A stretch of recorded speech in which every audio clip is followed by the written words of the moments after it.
Sometimes the best stories in golf aren't found on tour.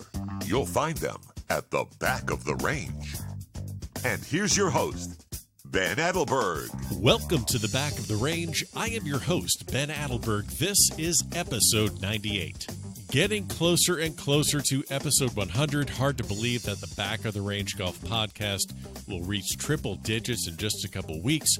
Thank you to everyone that continues to support, listen, and promote the Back of the Range. Before we get started with this week's episode, sending some well wishes to a few of the guys that I highlighted on the Road to Hoylake series before the Walker Cup. Isaiah Salinda made the cut at the Shriners in Vegas this past weekend. He played alongside Phil Mickelson in the final round where he shot 61. Need to ask Isaiah about that one. Also, best of luck to Cole Hammer, Brandon Wu, and Chandler Phillips. They'll be teeing it up at the Houston Open this weekend. As many of you know, Brandon and Cole were part of the victorious Walker Cup team along with Isaiah. Chandler Phillips barely missed out on being on that team, but he has since turned pro, made it through the first stage of Korn Ferry Tour Q School, so all the best to him and the guys at Houston. Lots of great episodes here as we move through the fall. We're going to see a lot of collegiate players, mid-ams, senior ams, but if you have suggestions or ideas for episodes, reach out, let me know what you'd like to see here at the Back of the Range. My email address, ben@thebackoftherange.com. Follow along on all the social media channels. We're always giving something away. We're always on Instagram and Facebook and Twitter. All the links to those channels are available in the show notes of the podcast episode. The best place to get all this information, though, is on our website at thebackoftherange.com. So speaking of Texas, our guest this week is Cooper Dossey. Cooper just recently picked up the individual win at the Fighting Illini Invitational at Olympia Fields, and his Baylor Bears picked up the team title as well. Golf Week had them ranked in the top 20 preseason rankings. Clearly, Baylor is looking to boost their rankings as they make a run at the Big 12 Championship and the National Championship in May of next year. Cooper has racked up multiple wins in his collegiate career despite some wrist injuries along the way, which we got into. He also won the North and South Amateur at Pinehurst last summer with multiple caddies on the bag. We got into that as well. If you're a loyal listener of the Back of the Range, you obviously love following amateur and collegiate golf. Well, Cooper Dossey is a kid that I'm sure you're going to root for this season, and he'll be fun to keep an eye on after he graduates from Baylor and decides to venture into the professional ranks. So let's get started. Cooper, thanks for the time. Welcome to the Back of the Range. How are you? I'm doing great. Thanks for having me. I'm honored to be here. Hey, glad to have you. You know, All-American senior at Baylor, coming off of a win at the University of Illinois tournament at Olympia Fields. For people that may not know a little bit about Olympia Fields, they are one of a handful of courses that have held multiple USGA championships. They've had the Amateur in 2015, the Open in 2003. You picked up the individual win, and Baylor picked up the team win.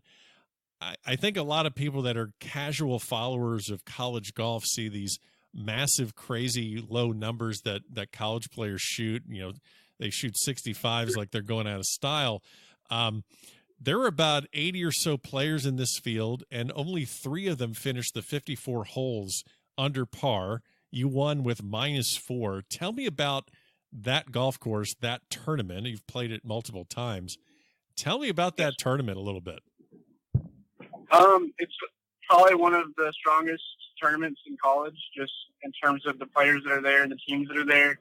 And then you get to play on such a prestigious golf course. And so that's always a bonus. But the last 3 years, I haven't really performed well.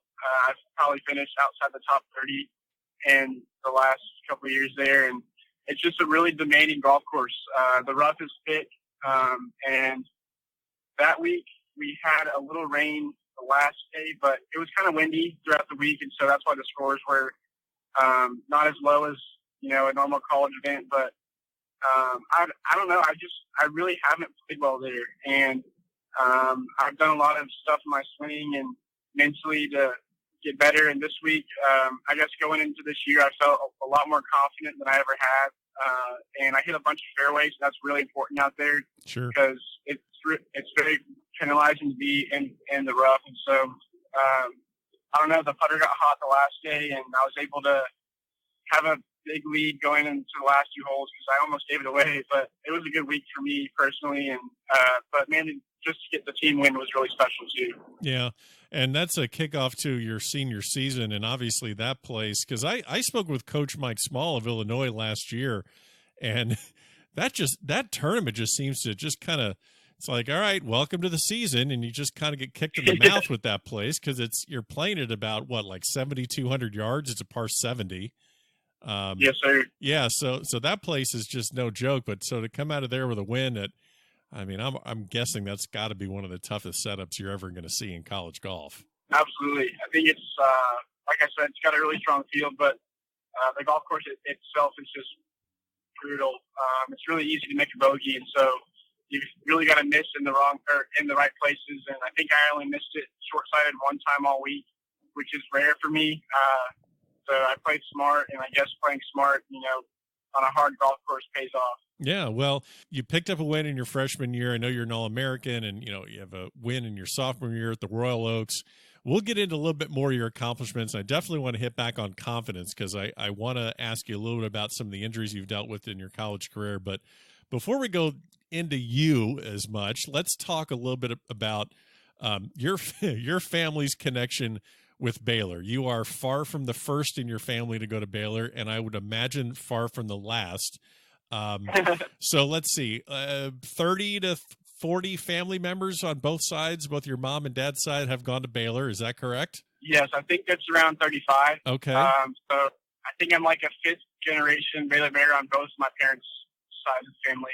Yeah, so your aunt played basketball there. Your mom was, I think, on the cheer squad. So let's get inside the Dossey family dynamic here on a Baylor football Saturday. How bad does it get? Who can't handle it? Who gets a little too riled up? Let's throw some family members under the bus here in a nice, friendly format. Talk to me about what a Dossey football Saturday looks like. See, if we're watching at home, my mom likes to watch like the cheerleaders do their stuff, and so she knows all the dances and the fight song, and so like she'll start doing it and try to get me and my little brothers to do it as well. And like that always happens at some point during the game. And then my dad he loves the uniforms, so he follows a Twitter account about what they're wearing that week, and he gets all geeky about the different outfits, and he says like they're the good or bad. So basically, I think his dream job is to do the Baylor football uniforms. And then my little brother Sam is like, he knows every player on every team. So football, basketball, baseball, golf at Baylor. And I remember when we played Michigan State in a bowl game a few years back.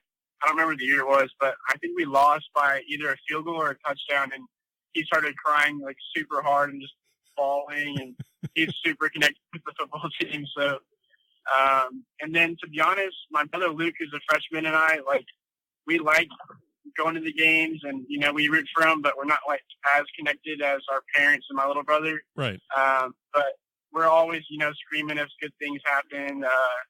And I guess that Baylor's just like a super special place in my family's heart, and we've all bled green and gold our whole life. So we're very connected with the university. Yeah, and I know that coming out of high school, I know you won multiple state championships, not only team but individual. You had a great junior career, All-American at the AJGA, won numerous awards with them, sportsmanship awards, and just an excellent junior career. But Baylor was not your first choice, so Texas A&M was kind of a place that you were going to go to, and I know that you. Yeah. I know that after your brother took his visit, you took another look at Baylor. So I know the campus, the atmosphere on campus was a big reason, but talk to me a little bit about your first meeting with Coach Mike McGraw and how that maybe meeting him, how that helped you make the decision to go to Baylor. He's a very well-respected human being, not just a golf coach. And my faith is very important to me, and it's also very important to him. And obviously, that's a big part of Baylor. And so I was committed to A&M, and about a month before I signed, I just got this weird feeling like I just needed to go to Baylor and make sure it's not the place I'm supposed to be, basically. Just make sure that it is the school for me. And thankfully, Coach Higgins was very very kind about it, and he let me go on an official visit to Baylor, still being committed to A&M. And it was funny. We were trying to hide it the whole week while I was at Baylor. We didn't want anyone to know except for A&M, me and my family. No one knew but the coaches in my family. And so I sat down with Coach McGraw, and we talked for a while. But the most important thing to me is the guy that I'm going to be playing for is going to be basically my dad for the next 4 years. Right. Because moving away from home, I'm really close with my family, and it was hard for me to leave. But I think the most important thing about Coach McGraw to me is how important Jesus Christ is to him. And so I feel like that was, the most I feel like that connected me and him very well. And so I had an incredible visit. There was nothing bad that happened. It was all good.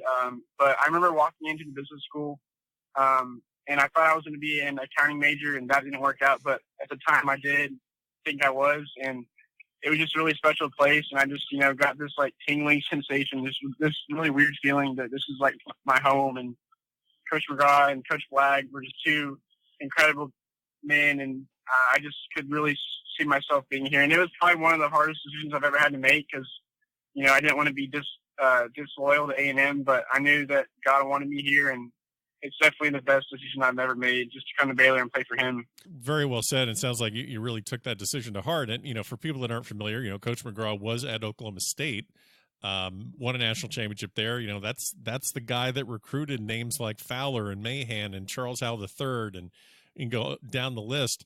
I know that doesn't sound like that was any sort of a selling point. You had other priorities in mind, but I'm sure that there are other golf accomplishments that are on your radar after college. Can you maybe speak to just some of the conversations that you have with Coach McGraw, not just preparing for a golf tournament that's on your calendar, but preparing yourself for being the best player you can be once you leave school? He's full of stories, Coach McGraw is. I've probably heard all of his stories more than 5 times. All right, then you know them all by heart. So let's go. Let's hear. No, I'm kidding. All right. So, but yeah, give me a story, an anecdote maybe that he's been able to relay to you that isn't just like a fun story, but something that actually resonates. Where you're like, oh, okay, I see he communicated that to a Ricky or to a Morgan Hoffman or a Casey Wittenberg. That really resonates with me. I'm someone who needs a person that's going to believe in me because, like I said earlier, I struggle with self-confidence. I think the best thing that Coach McGraw ever did for me was just encourage me. And, my freshman year, my short game is the best part of my game, and I'm very creative as well. And he's always related me to, Sevy Balceros. And I think there's not certain that he's told me about Ricky, but just for him to say that over and over again has been very meaningful to me because, Sevy is a very respected person in the golf world, not just for his golf, but for his character. Sure. I think for Coach McGraw to see a little bit of him and me helped me to believe that maybe I do have the talent and the capability of pursuing this after college. And so he's very good at, being honest with me, and we have a really cool relationship. And, we are really good at holding each other accountable to things that we ask of each other in terms of how me and him communicate. And so honestly, I think that's probably one of the coolest things that he's ever done to me is just, giving me the encouragement that I need, but also giving it through other people, I guess. Sure. Yeah. Well, I want to ask, I know you've spoken. I know there have been several articles written about some of the injuries that you've dealt with throughout your, career. I'm not going to take you down the entire timetable of when this hurt and when you had surgery. I know it was last November you had some surgery to repair your wrist and some torn cartilage. But I guess my question is something that might actually be relatable to listeners of this podcast, whether they're junior players or even senior amateurs. But, you've had these different injuries. How did you build the confidence back to be able to mentally say to yourself, okay, I have to swing hard and down through this golf ball, and I'm confident that my wrist is going to hold up? Do you kind of remember the early stages of how you were able to rebuild confidence in your body to be able to handle hitting a golf ball? To be honest, it was very hard for me personally. Before surgery, the 2 years that I did battle with it, I really never was fully confident about hitting a golf ball. And so I really didn't perform at my best. And it wasn't until after surgery that I really felt like I could actually go and, hit the ground and take a divot, because the doctor told me after surgery that I couldn't do anything more to hurt it, basically. I mean, obviously there's a chance that I could hurt it hitting it off a root or something, but just like a normal golf shot, I can't hurt it. And it's easy to believe that when he's telling it to you, but, after sitting out for a couple months and coming back, it's hard to really do it. And so the first month I really struggled with hitting the ground. And then I can't remember a certain point or, like a certain shot that I felt like brought me back. But honestly, I think it was just a lot of prayer. And I had a lot of people that pushed me, a lot of people, mainly my teammates, getting me out on the golf course, and encouraging me, telling me about all the stuff I've done in the past. And I guess just having that belief from my other teammates helped me a lot. But in terms of how it could help, junior golfers and senior golfers, it's just a game. I think that so often people put golf, as their idol, and make it, who they are, I guess is what I would say. And to be honest, best thing that I ever understood was that golf isn't who I am. It's the thing I do. Right. I've been gifted with the talent to play it. It's God's timing. And I just, put my full belief in him and tell myself that, he's got it all under control, and I just got to go and do it at my best ability. And I think that knowing that, I have people around me that believe in me helps a lot too. But to be honest, there's not like a certain shot. It's just knowing that I can go out there and do it. And just forgetting about the past and pressing on to what's, ahead. And that's always the next shot. No, you're 100% right. I can't tell you how many times that you shoot a bad round and you feel like you're bad. No, it's just you didn't have it on the golf course that day. It has no reflection on you. So you mentioned that your short game is your strength. What were kind of your practice sessions like coming back from an injury? Was it basically just a lot of light contact putting and chipping drills? I mean, like I said, we have a lot of listeners that are, maybe they're coming back from an injury or they have limited time to practice for whatever reason.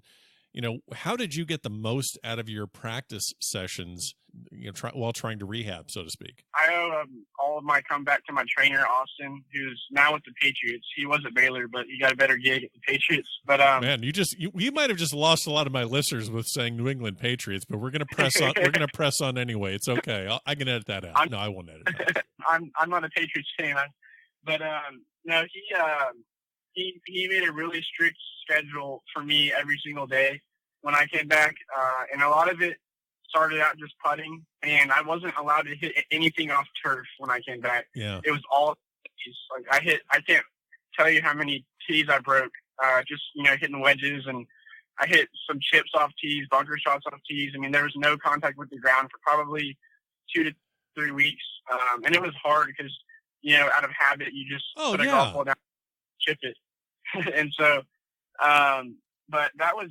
I had to be very disciplined. That's an area that I struggle in. Is I'm not a very disciplined person, and so that helped me a lot in that area. But yeah, I just hit a lot of golf balls off tees for 2.5 weeks, and tried to get more shallow with my golf swing so I wasn't as steep and I wouldn't hurt it again.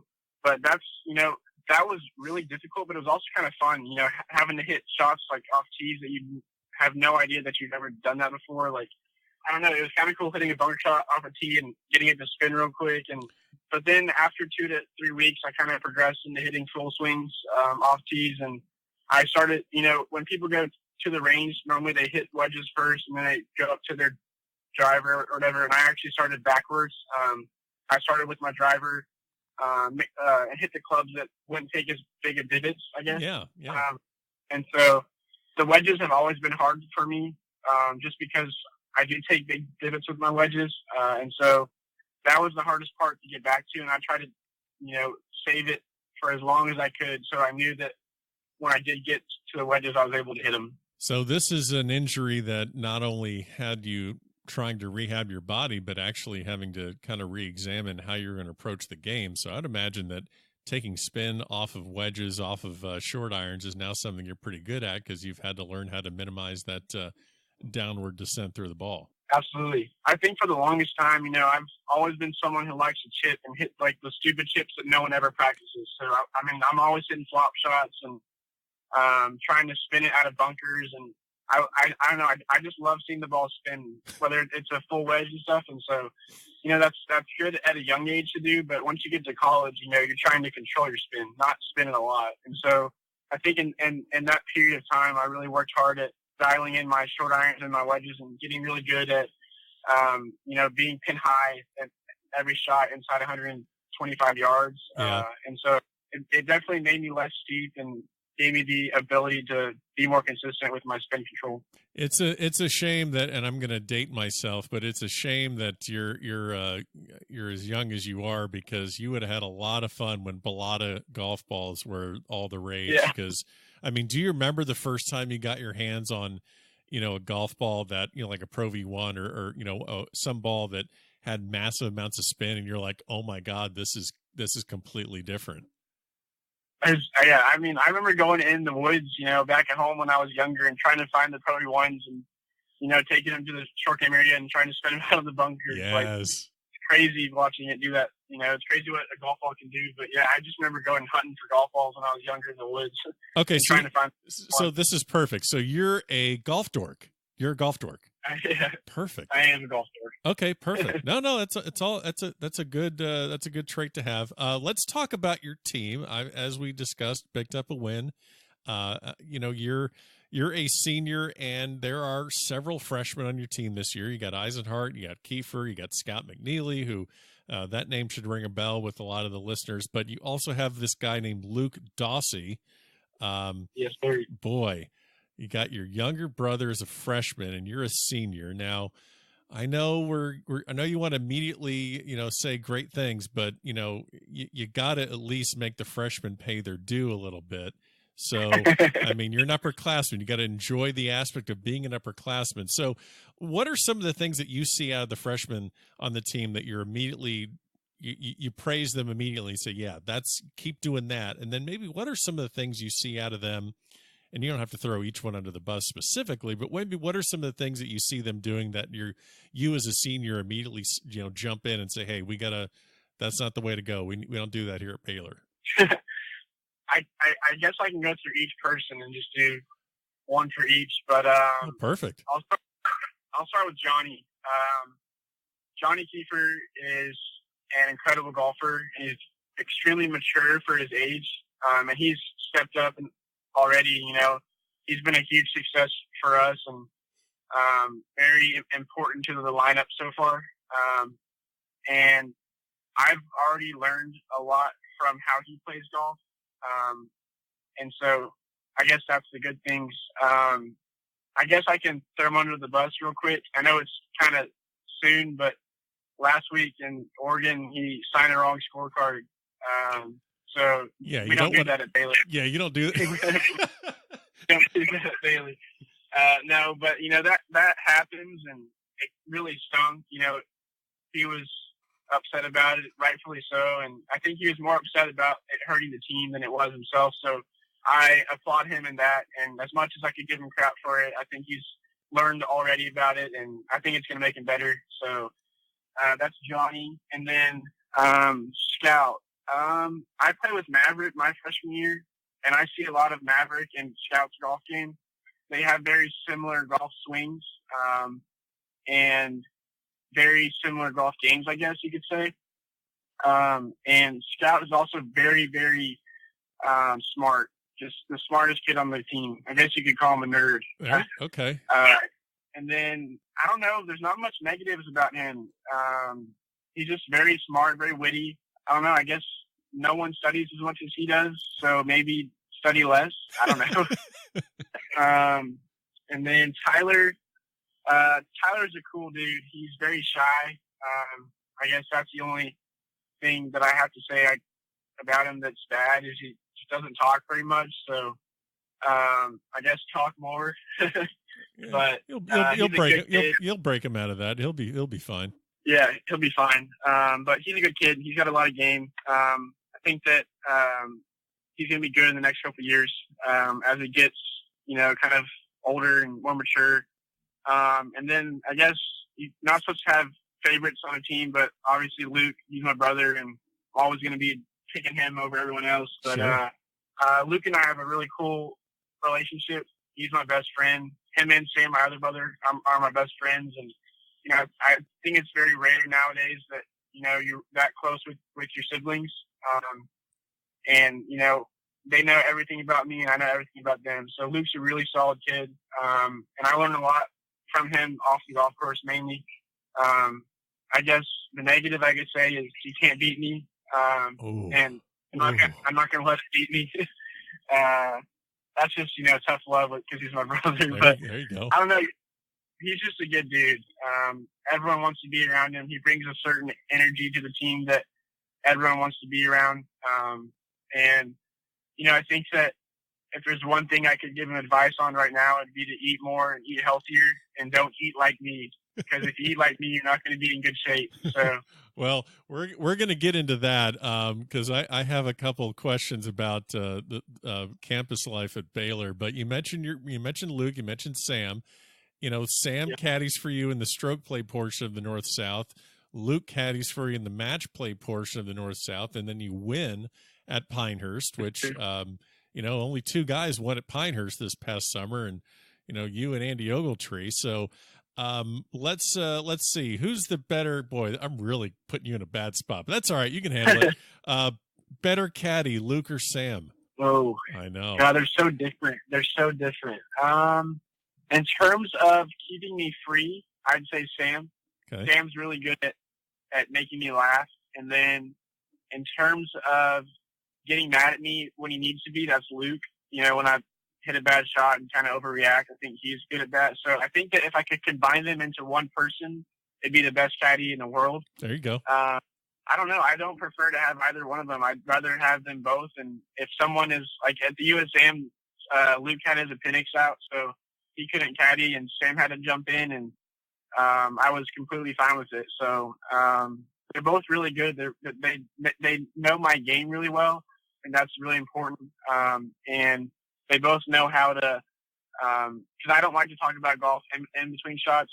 I don't like to get caught up in it, and they're really good getting my mind off of golf. So they're both incredible caddies and golfers as well. Okay, incredible golfers. Who's got the best? Who's the best with the flat stick? Who's the best putter, Luke or Sam? Luke's the best putter in our family. I wish I could putt like him. Okay. Who has the hardest time not blowing a gasket on the golf course? Who can run a little hot? Sam. Okay, that was quick. Oh, wow. My God. Let me get the question out, Cooper. Come on. I mean, that's great. All right, so Sam Sam can go nuclear. I've got a story if you want. Oh, I got a story. That's what we do here, man. Go ahead. So first of all, he's gotten a lot better. He doesn't get as angry as he did, but he used to get real angry. And so we were playing with my dad back home, and we play at Texas Golf Club where the Texas guys play it. And our house was on hole 17, and my grandparents' house was on hole 15. And so, when Sam hits like a decent shot at this age, he was probably like 10 years old. Even if he hit to like 40 feet at 10 years old with, a 6-iron, he'd, sulk and slam his club and kind of just get upset. And it was real funny. Like, looking back, he laughs at it. And we had this video on our phone of a time when he was starting to kind of blow up. And we were on hole 15. And my grandparents have a gate in their backyard. And my dad and I just didn't think about it at the time. But my dad started taking a video of Sam because we were, like, expecting, a breakdown. Sure. And he had threw it into this par 4 because he hit it nowhere. And he just, like, cold dens it right in the bunker. And he just like hits it and just kind of like drops his club a little bit, and he's holding it. And my dad's got the phone out, and Sam looks up at my dad and just says, "Thanks, Dad," and like starts sulking and just puts his club in the cart and just runs into my grandparents' backyard and walks home. Like, left the golf course. So I'm taking my ball and I'm going home. Yeah, he's definitely had the hardest time with that out of the Dossey boys, but he's gotten a lot better, and he's actually playing really good right now. So props to him. Nice. Well, I know you're getting, I'm gonna get you out of here with one final question. I know you're leading into the rest of your senior career. Your world amateur golf ranking is the highest it's been, so you're definitely on a roll. I know you got nationals and regionals on your you're on the horizons leading into your last season. But let me ask you this one: you've done all these incredible things in your career at Baylor, but let me ask you: can you put into words and explain what kind of an achievement it would be, or what kind of achievement it is, for a college golfer to date a cheerleader at a major university? I mean, do you feel that you are giving hope to other collegiate golfers all around the country? I mean, this is a big achievement. I mean, great question. Okay, I'll leave. I'll let. I mean, you have the floor. What can you say about this? Wow. I would say that golfers are athletes too. And, Brooks Koepka spoke last week in Oregon, and he is quite the athlete. And I guess I'd say just never settle. You're very capable of, pursuing a girl that is probably better looking than you, but you can do it. If I can do it, ugly me, then anybody else can do it. So, holy, it's been really cool. We dated for a year. She's an incredible girl, and very thankful that God led us together, and I hope it works out. So, I think that it's cool because my mom was also a cheerleader, and Ashley is too. That's my girlfriend's name, and she's a special girl, and I guess it is pretty cool. I get to date a girl that cheers at Baylor.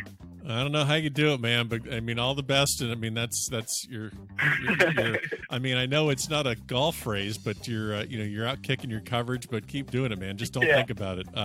Well, this has been a lot of fun. I wish you the best throughout the rest of your collegiate career. Stay healthy. Enjoy the last year of college and all that comes after it. And I'm sure we'll be seeing you more as national championship time rolls around in the spring. But glad you're able to stop by. Good luck the rest of the way, and thanks for coming by the back of the range.